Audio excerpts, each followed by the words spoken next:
Hello, and welcome to Seafoam Isles Draft League Season 3, Week 6, Game, Game 2.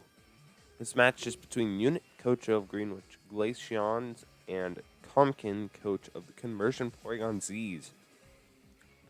Last week was the last week where there was an undefeated coach. Beater was finally beaten by Comkin.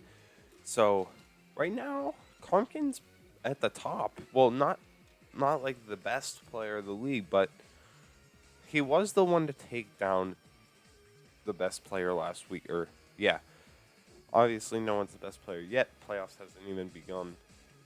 I don't even think there's a single player technically knocked out of the playoffs race because the middle of the standings are a mess. So, the 1 in 5, no one's 0 in 6. If anyone was 0 in 6, they'd be out, but no one's 0 in 6 yet. Or not yet. No one can go 0 in 6. They're all 1 in 5 if that's the lowest score. In the middle of the standings are all like a 3 and 3 mess. But here we are, 2 4-1 players, top of the league at the moment is where they stand. So, without further ado, let's get into it. So, the Mega Pokemon in this matchup are Mega Aerodactyl for Unit and Mega Mawile for Comkin. The Z Pokemon for Unit are Z Attack, Arcanine, Z Energigalogy. Both Z users are here. And for Comkin, Z Attack Aromatisse and Z Any Rotom Heat. So we got all the Z users and both Megas. That's a lot.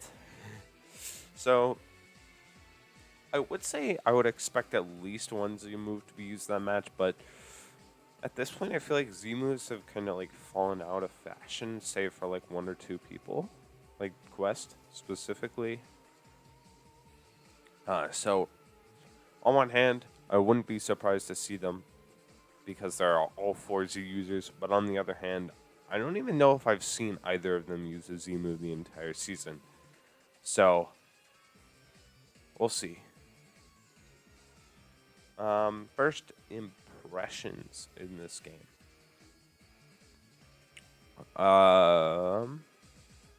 Terrakion is a monster here. Of course, Swampert's a problem for the entirety of the team. The only thing is it's hinging on being able to kill pretty much more than half of the team by itself, or hold off more than half the team by itself. Like Rotom, it has to be both rocks, and it also has to hold Scizor's steel moves in check. Because Rotom, he can kind of switch into Scizor, but it can't switch into any of these rocks, which is really, really tough for it. Because the double rocks here seem really nice as soon as Swampert goes down. Especially Aerodactyl looks terrifying because it could just pretty much Earthquake and Earthquake Stone Edge the whole team except for Maw, who can probably intimidate him once. So those double rocks, really scary. Swampert Rotom has to be played well. There is Wish support for Swampert. The only opportunity will be getting in Aromatisse without baiting Scizor and getting absolutely punished for it. Because Aromatisse will drain the momentum if Scizor gets on the field. Because it can't stick around and Wish Pass to Swampert with a threat of instantly dying to an Iron Head or a Bullet Punch. I mean, obvious threats are obvious right here. I can't really just say they're not threats. I just see this defensive core as more threatening because it actually holds Unit's team in check. The offensive threats are still there. Anyways, let's begin. Lead Scizor. Not an uncommon lead, I would say. Actually, a pretty predictable one. And lead Swampert, also pretty solid. That is a huge U-turn right out the gate. that is probably enough to put it into 2 KO range for Terrakion. In comes instant Stealth Rocks. In comes Aromatisse. On the pump, crit 39%. It's going to be a pretty clear wish, I think, right now. On the defog. Now, Rotom could be packing HP. Rotom's probably going to Volt Switch into Scizor here. Can't overpredict on HP Fire as a unit, even though it could very well happen. Out goes the Wish. The only problem is this U-turn's going to hurt if it goes off. There's the Intimidate, but I think we're going to see... No, we're going to see Knock. I guess the U-turn is a little too ballsy, especially if Aromatisse decides to stick. Though Knock off would have only hit Swampert. So out comes a 65% Stone Edge. Still not enough. Will-O-Wisp is going to whiff. Will-O-Wisp now connects. Should not going to quite kill Crimson Samurai. But back comes Mienshao to face off Dragouji. Stone Edge is barely going to break that 50% mark, but it's a Black Sludge, so it's going to not kill. U-turn comes off. Probably going to see Mawile come in just because Steel Fairy walls the stabs. Down goes the T-Spike. So that's going to be annoying. Especially for Mienshao if it wants to stick around. That's instant 12s. Kyurem Black can't really sub effectively. Fire Fang is possible here. U-turn. Into Rotom Wash. On Play Rough or Fire Fang? Fire Fang, yep. I feel like that was incoming pretty clearly. Now, I do presume Pump here because Swampert is such a clear switch-in if you go for a Volt Switch. And it's obviously not gonna stick around to take a Will-O-Wisp, or Mawile's not. Otherwise, it's just gonna lose to Scizor. Volt Switch immediately here by the Rotom on the switch, which is really good. In comes Scizor, who has just been a menace the entire game so far. And in comes Rotom to try and combat. If it gets knocked off, though, that is annoying. U-turn. If this is max speed Arcanine, it's going to come back healthy. In comes Terrakion. This is going to probably result in a dead Pokemon now. Swords Dance. Will-O-Wisp hit? Discharge Will-Para. Nope, Rotom is dead. Oh, Rotom is very dead. Goodbye.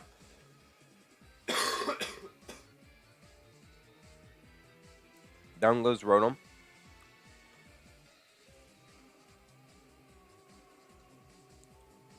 In comes Kyurem. It's back. Probably Choice Scarf based on how it wants to switch in here. So we see a switch into Scizor on what? Earth Power? Uh-huh. Scarf Earth Power. This is probably a U-turn. Kyurem's never sticking in to receive a freaking Bullet Punch. It doesn't want to get Shadow Realmed. But that will be free pressure. U-turn into probably Rotom. Nope, Arcanine for that Intim. Now Stone Edge could miss, and I think we've also seen that Stone Edge only does 50, so Morning Sun will actually recover the amount dealt pretty much. So Swampert's gonna heal, but negated by Burn. So Swampert's in a really terrible spot. Flip Turn's going to do next to 0. And since it's burned, it won't do much with Earthquake or the likes. 29 is still a fair share. It's just considering that it's burned, that's pretty bad for Swampert, especially because Leftovers is still on. Oh, this isn't Lefties, it's Boots. Probably after. I forget which week, but... In comes Mienshao on what? Morning Sun. Teleport. That's really terrible for the momentum. In comes Arrow. Oh. The Menace has touched the field. This is a free dual wing beat, I would say. In comes Mawile on the dual wing beat. This is going to still do a fair chunk, like 30-ish. Stealth Rock. Stealth Rocking Aerodactyl. Now, this is going to exert a ton of pressure on Swampert specifically, which is really bad for it. Now, the Earthquake is going to miss the KO, but this cannot switch in anymore. This is dead weight.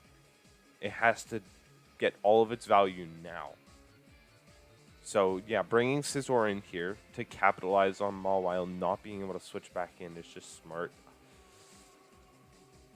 So down it goes. That's a lot of pressure exerted by Scizor. The only thing able to tank a hit now is Swampert or Mienshao. Mienshao is pretty comfortable still, mostly full health.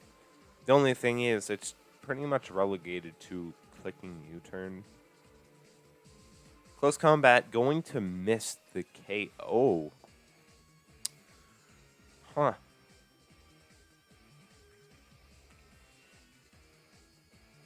So, that's not great for... Mienshao is now dropped in 3 stats.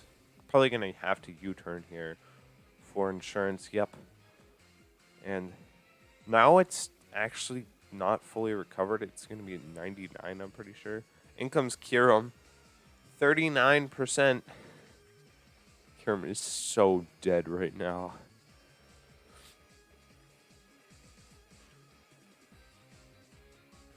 And it's going to roost up here. Back to pretty good health. The only thing is, we've seen a Choice Scarf, so Arcanine is free to do whatever it pleases right now. So Swampert's going to switch in. Pressure on Swampert is all unit needs right now. Everything else is dead to Bullet Punch except for Mienshao, and Mienshao is intimidatable.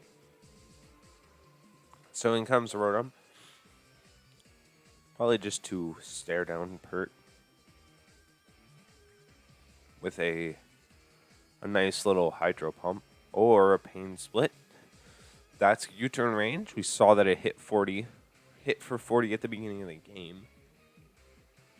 Flip turn's going to dent Rotom. Just kidding. It's going to do 5% though. Toxic plus that is going to be Annoying Chip. Now,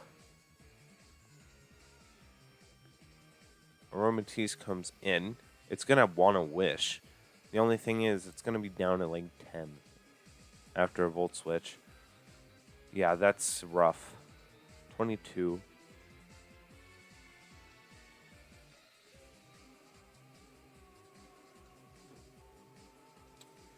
Aromatherapy? Why? Probably for Swampert specifically. Because, wait, but why would you... Now Swampert's going to Diamond faster.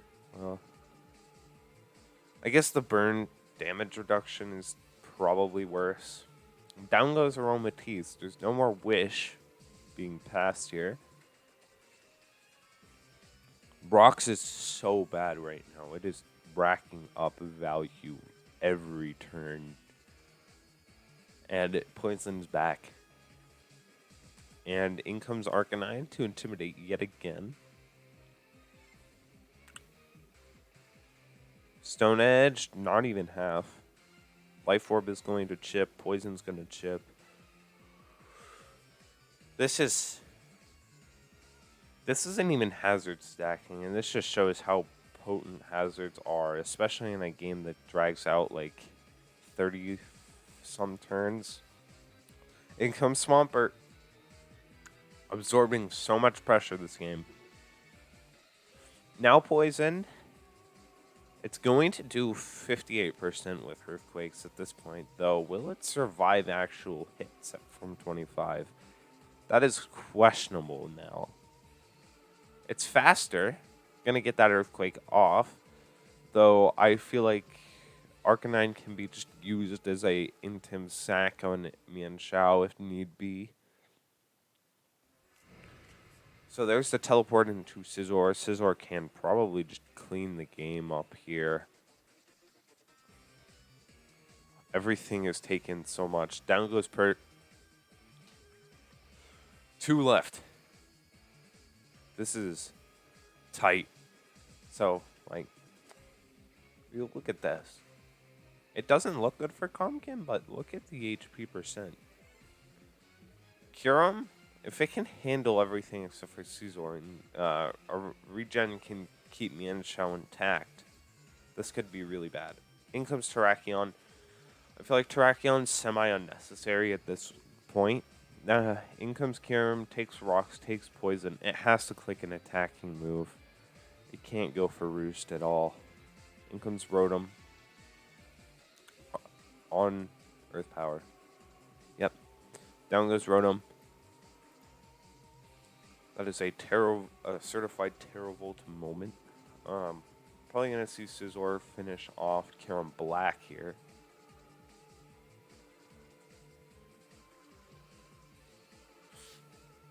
Because it has Bullet Punch. Yep. Down goes Kyurem. Down goes Mienshao. From 85. That's crazy. But that is game. GG's Unit and Comkin. That was a fun one to watch. Unit 5-1, Comkin 4-2. Still both at the top of the leaderboard with their records. Really, really good game. It was actually tight. I just think Rotom Heat died a little early to deal with Scizor. Died a little too early. I feel like Mawile probably should have been that designated sack, considering how hard of a time it was having. Because it was like forced into clicking Stone Edge against Arcanine, which is a fate that's not desirable. So, that is that game. I'll see you in game 3.